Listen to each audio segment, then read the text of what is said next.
Most people spend their whole lives begging for respect they'll never get. But there's a psychology to commanding it instantly. And when you know these 5 tricks, you'll be shocked at how quickly people start treating you differently. Listen, respect is forced. We live in a civilized world where people pretend it isn't true, but here's the reality. Respect is directly linked to capability. That's why you respect a surgeon over someone who claims they can remove your appendix with a butter knife. One has undeniable skill, the other doesn't. The surgeon forces you to respect whether you like them personally or not. Most people ask for respect. Big mistake. Instead, you must become so undeniably capable that people are simply forced to respect you. These 5 psychological ways make it happen fast. The first one is the power of pause. If you want to make an impression, make people wait for your response. It may seem counterintuitive, but it works like a charm. A delayed response directly implies authority. It shows you are in control and answer at your own pace. It also promotes an aura of mystery around you, leaving people wondering what's going on in your mind.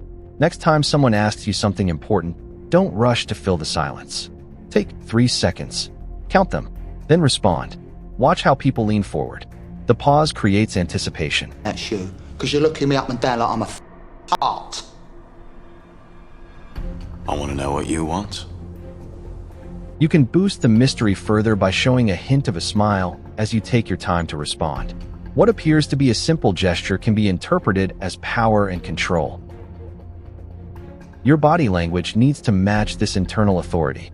Most people aren't deliberate enough about the impression they want to leave on people in social interactions. This is why they stutter and blur out their words when they talk. Not holding your sentences strong immediately sends a signal that you're not sure of yourself, and this is an instant respect killer. When someone tries to interrupt you or talk over you, use a hand gesture to tell them to wait while you finish. Roll your shoulders back. Take up more space. Look people in the eye. Raise your voice when you speak. All this will happen in seconds. These things may seem subtle, but they'll earn you huge respect in the long run. When people see that you value your words and your time, your value soars in their eyes. Now here's something most people are terrified to do, but it's crucial. Call people out on bad behavior. If people display poor behavior around you, especially people you care about, you should call them out on it. They might not like it, but they will respect your character for it. Remember, what wins respect isn't always what people like at the moment. Time is the most valuable asset we have. When people don't respect your time, it means they don't think very much of you. If someone's going to be late, the least they can do is let you know in advance. Set consequences. Make it clear that your time has value. This forces people to treat you differently. Here's where it gets counterintuitive. Compliment your competition. Tearing down a person's success and talent is an easy way to instantly lose respect, no matter how justified you are in sharing your opinion. That's why it's important to praise people genuinely and show your level of confidence even if they are your competition. When you can acknowledge someone else's strengths without feeling threatened, it elevates you. Instead of bad-mouthing a coworker's presentation, say something like, "David really nailed the research on that project. I think we could build on his framework with some additional analysis." You complimented his work, which makes you look generous and confident, then positioned yourself as someone who adds value. The final trick is to uphold your values no matter the pressure. Some people have values that change depending on who they are with.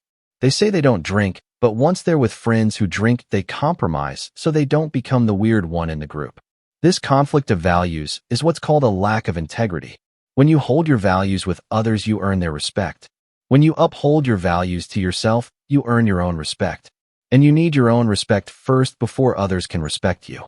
Stay consistent regardless of the room you're in. People notice. They remember. Master the power pause. Hold your ground with body language. Call out disrespect directly. Compliment strategically, and never compromise your core values. Now be honest.